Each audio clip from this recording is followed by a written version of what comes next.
No primeiro vídeo, aprendemos que João escreveu este livro para afirmar que Jesus é o Messias, o Filho de Deus, a personificação humana da Palavra de Deus e a presença gloriosa que veio revelar quem verdadeiramente é Deus.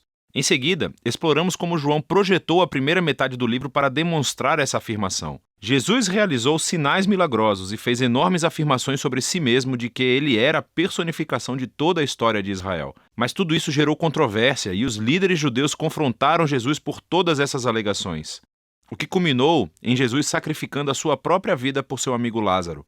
Ao aproximar-se de Jerusalém para ressuscitá-lo dos mortos, Jesus selou seu destino. E assim, uma vez que o plano para assassinar Jesus é colocado em ação, chegamos à segunda metade do livro. A primeira parte foca inteiramente na última noite de Jesus e suas últimas palavras aos discípulos, enquanto ele tenta prepará-los para a sua morte. Jesus realiza esse ato chocante no jantar. Ele assume o papel de um servo comum, ajoelhando-se para lavar os seus pés sujos. Algo que, em sua cultura, um rabino superior jamais faria por seus discípulos. E Jesus diz que isso é um símbolo do seu propósito de vida, de revelar a verdadeira natureza de Deus como um ser de amor abnegado. E é também um símbolo do que Jesus está prestes a fazer ao se tornar um servo e abrir mão de sua vida para morrer pelos pecados do mundo.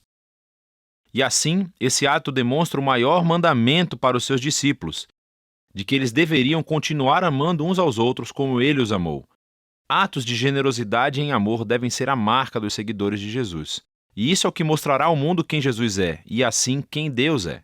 Daqui em diante, Jesus entra em um discurso longo e fluente que é concluído com uma oração. E você verá que toda essa parte é unificada por alguns temas repetidos. Jesus continua dizendo que está indo embora, o que deixa os seus discípulos tristes. Mas Jesus diz que é por uma boa causa, pois isso significa que ele enviará o Espírito, também conhecido como o advogado. Como humano, Jesus só pode estar em um lugar de cada vez, mas o Espírito é a presença pessoal divina de Jesus em qualquer lugar e em qualquer momento. E o Espírito fará várias coisas, afirmou Jesus. Então, lembre-se, para João, a única divindade do Deus único consiste no relacionamento amoroso e unificado entre o Pai e o Filho. Jesus diz que o Espírito é essa presença pessoal amorosa que irá viver no seu povo e atraí-los para o amor entre o Pai e o Filho. E assim, diz Jesus, seus discípulos são aqueles que habitam ou permanecem nesse amor divino, do mesmo modo que os ramos são interligados a uma videira. Ele descreve aqui como o amor pessoal de Deus pode permear a vida de uma pessoa, curando, transformando-a e a renovando. E tem mais. O Espírito também dará poder aos seguidores de Jesus para que possam levar adiante a sua missão no mundo, cumprindo o grande mandamento, que é amar os outros por meio de atos radicais de serviço. Além disso, Jesus também diz que a sua missão é dar testemunho da verdade e expor a maneira egoísta e pecaminosa que nós, humanos, tratamos uns aos outros e declarar que Deus salvou o mundo através dele porque o ama. Ele expôs uma nova maneira de tornar-se humano novamente. E, finalmente, Jesus prevê que haverá oposição. Assim como os líderes judeus o rejeitaram, os seus seguidores também serão perseguidos. Mas ele diz a eles para não terem medo, pois ele já conquistou ou venceu o mundo. O que Jesus quer dizer aqui com vitória? Ele não deixa claro. Mas isso nos leva à seção final do livro em que João nos mostra como é essa vitória, no estilo de Jesus. Os líderes judeus mandam soldados ir atrás de Jesus e de seus discípulos para prendê-lo. E quando os soldados perguntam qual deles é Jesus, ele declara, "Eu sou."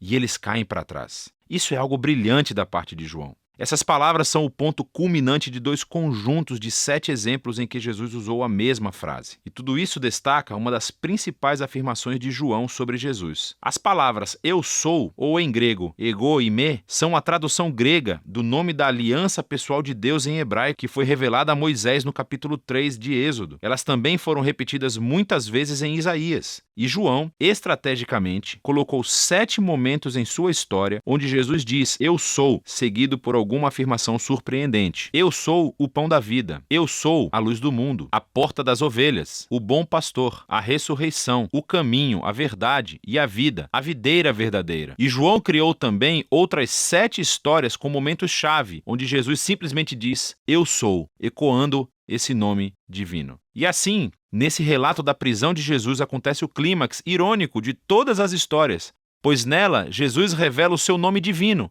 o poder e a vitória, precisamente no momento em que desiste de sua própria vida. Depois disso, Jesus é levado a julgamento por suas exaltadas afirmações de ser o Filho de Deus e o Rei de Israel, primeiro perante o sumo sacerdote e depois perante o governador romano, Pilatos, que precisava levar a sério qualquer um que afirmasse ser o Rei de Israel. E Jesus diz a Pilatos que o seu reino não é deste mundo, o que significa que ele é um rei e que o seu reino é para este mundo. Mas o seu sistema de valores radicalmente diferente e a sua redefinição de poder e grandeza, nada disso é procedente deste mundo. Pelo contrário, eles são definidos pelo caráter de Deus, que Jesus revelou através do seu reino invertido, que é resumido pela cruz. É o lugar onde o verdadeiro rei do mundo conquista o pecado e o mal, deixando-os conquistá-lo. E Jesus ganha a vitória sobre o mundo através de um ato de amor altruísta. Depois disso, o corpo de Jesus é colocado em um túmulo que é então selado. E no primeiro dia da semana, Maria e depois outros discípulos descobrem que, estranhamente, o túmulo está aberto e vazio. E de repente Maria encontra Jesus. Ele está vivo dentre os mortos. Agora a ressurreição de Jesus se conecta a outro padrão de setes no Evangelho de João. Voltando à festa de casamento em Caná, quando Jesus transformou água em vinho, João nos disse que este foi o primeiro sinal de Jesus. E ele também identificou o segundo sinal, a cura do menino doente, no capítulo 4. Mas depois disso, João passa a deixar você contar os sinais. E se você contar, vai notar que o sexto sinal foi a ressurreição de Lázaro do túmulo que Jesus realizou custando a sua própria vida. Esses e todos os outros sinais apontam para este sétimo e grandioso sinal no ponto culminante da história, a ressurreição de Jesus dos mortos. Ele confirma a afirmação de que Jesus é o Filho de Deus, o autor de toda a vida cujo amor conquistou a própria morte. Depois do sepulcro vazio, Jesus se encontra com todos os discípulos, envia o Espírito Santo como tinha prometido e os comanda, através do Espírito, a continuar sua missão do Pai entre eles. Depois disso, o livro conclui com um epílogo que explora a missão contínua dos discípulos de Jesus no mundo. Então, alguns deles estão pescando e não pegam nada.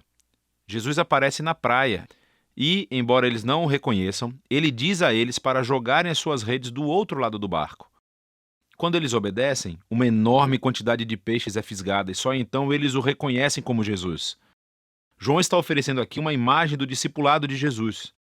Seus seguidores serão mais eficazes no mundo quando o foco não estiver no seu próprio trabalho, mas simplesmente em ouvir a voz de Jesus e obedecê-lo quando ele fala.